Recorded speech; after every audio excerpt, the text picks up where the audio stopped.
피청구인 대통령 윤석열을 파면한다.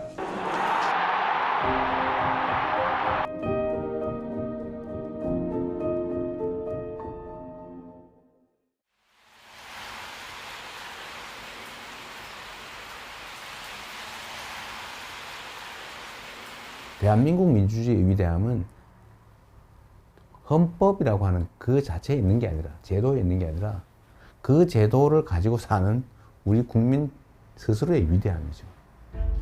억압을 하면 포기하고 좌절하고 굴복하는 게 아니라 결국 그걸 이겨내요. 역사에서 그렇게 보여졌던 거죠.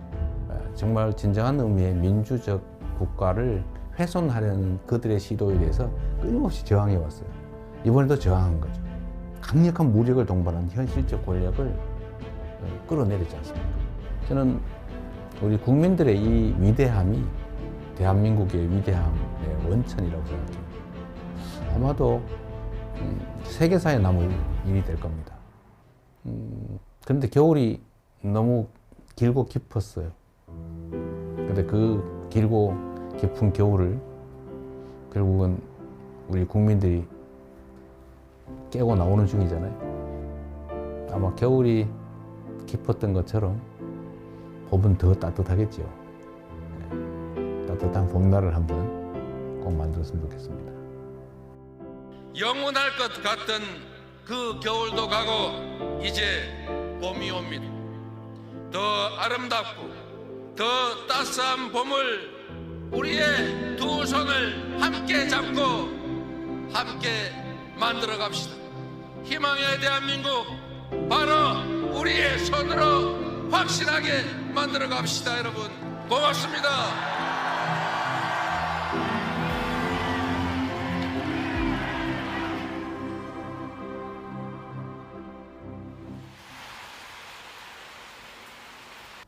대립 갈등이 지금 아주 크죠. 그런데 그 원인은 뭐냐? 뭐 여러 가지가 있어요. 아주 근본적인 거는 경제적 이유입니다. 먹고 살기가 어려워져서 그래요. 세상 사는 게 힘들어서 그렇습니다. 그런데 왜 그러면 더 잘 살게 됐는데 왜 부족하게 됐냐? 편중됐기 때문이죠. 소위 양극화, 불평등, 격차. 이게 너무 커졌어요. 우리 사회가 총량으로는 과거보다는 더 많은 걸 가지고 있게 됐는데 개별적으로 보면 그게 너무 많이 한 군데 몰려 있습니다. 근데 이게 이제 사실은 갈등의 원인이죠. 지금 우리 경제는 여러 면에서 일종의 사면초가 같은 상태 같습니다. 전 세계적으로 성장률 전체가 떨어지고 있어요. 그리고 경제는 사실 민간 영역만으로는 제대로 유지 발전되기 어려워요. 정부 영역의 역할이 중요한데 지금 거의 3년 동안 정부는 경제를 방치해뒀죠. 이제는 첨단 과학기술에 대한 투자가 중요한 시대가 됐습니다. 근데 문제는 과학기술의 수준이 너무 높아져가지고 개별 기업들이 감당할 수 없는 상황이 됐어요.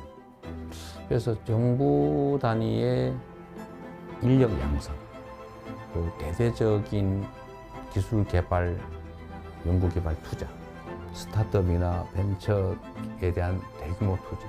또 그렇게 하면 다시 또 살아날 수 있습니다. 우리 너무 좌절할 필요 없는 거죠.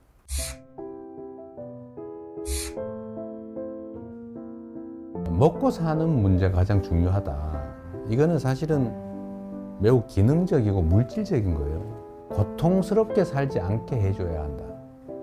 잘 산다라고 하는 건 좀 달라요. 잘사니즘이라고 하면 좀 더 가치지향적이고 좀 정신적이고 고통 없는 삶을 넘어서 더 행복한 삶을 살 수 있는 세상을 만들자. 그런 거라고 봐주시면 되겠어요. 민생 살리는데 색깔이 무슨 의미입니까?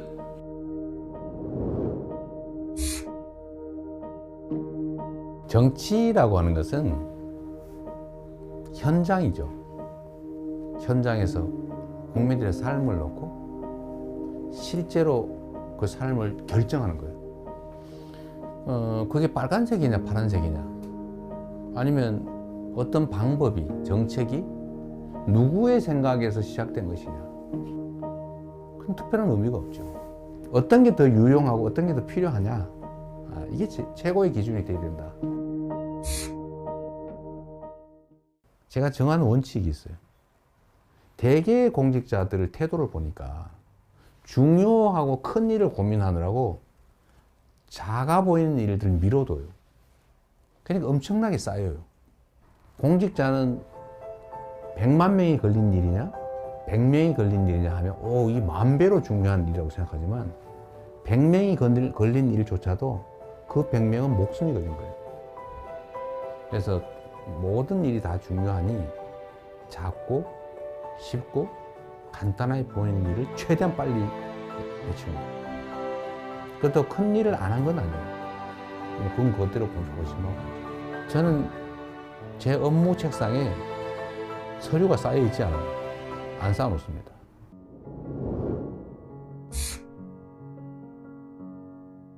재난이나 아니면 사회적 위기 때 피해를 입는 것은 힘겹고 못 살고 어려운 사람 순이에요.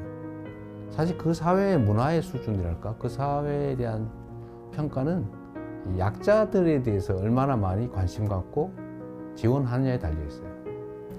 생명 안전을 유지해야 그 다음 단계, 더 나은 삶, 행복한 삶을 꿈꿀 수 있어요.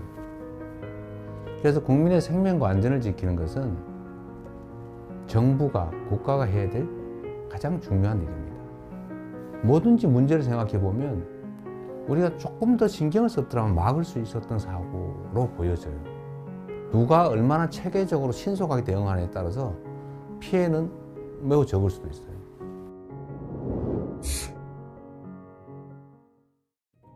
현실적으로 보면 우리가 한미동맹 매우 중요하고 또 한미일 협력관계도 매우 중요하죠. 그 속에 일관되는 원칙은 대한민국의 국익이 최우선이다. 거기에 따라 판단하면 되겠죠. 경쟁할 영역은 경쟁하고 협력할 영역은 협력하고 또 서로 갈등할 영역은 잘 조정하는 거죠. 특히 이제는 국가 간 경쟁이 사실 기업 간 경쟁과 거의 같아졌습니다. 그래서 기업과 정부의 역할 분담, 협력이 정말로 중요해요. 특히 국제 경쟁에서는 반드시 필요한 부분입니다.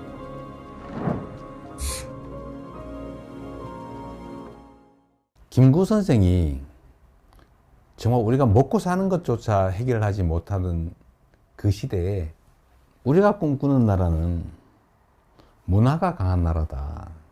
문화 강국 얘기를 하셨어요. 정말 저는 우리의 역량을 통찰한 정말 해안이었다. 지금 문화 영역에서는 정말 세계를 상당 부분 선도하고 있지 않습니까? 그럼 우리 K컬처, 한류라고 보통 부르지 않습니까? 근데 여기에 더해서 이제는 K민주주의, 아마 이번 2번에 걸친 촛불혁명, 빛의 혁명을 통해서 무혈의 평화혁명으로 현실 권력을 끌어내리는 세계사에 없는 이런 일들이 민주주의의 이름으로 이루어졌지 않습니까? 정말로 위대한 민주주의의 힘을 보여준 거죠. 대한민국이 세계를 선도하는 여러 영역들이 있다고 봐요. 저는 이런 것들을 K 이니셔티브라고 좀 통칭하고 싶습니다. 우리가 비록 규모는 적지만 소프트 파워 측면에서는 세계를 여러 영역에서 선도할 수 있겠다는 생각이 들어요. 그런 나라 한번 꼭 만들어 보고 싶어요.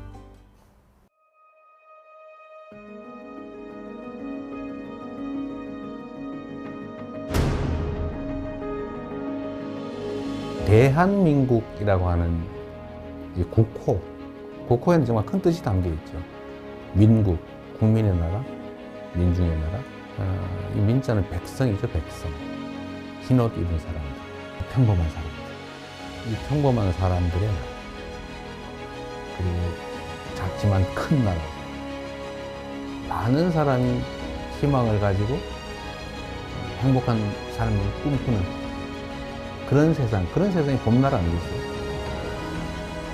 진짜 대한민국을 만들고 싶습니다. 그냥 이름만 있는 대한민국이 아니라 진짜 대한민국.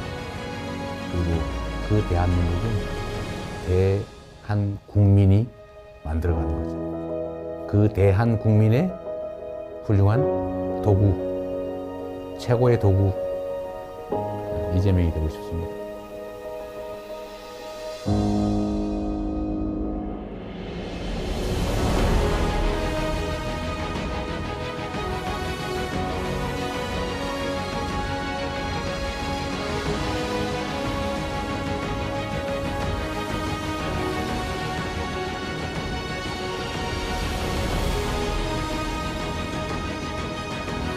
민주공화국 대한민국을 함께 만들어 갑시다. 여러분 고맙습니다.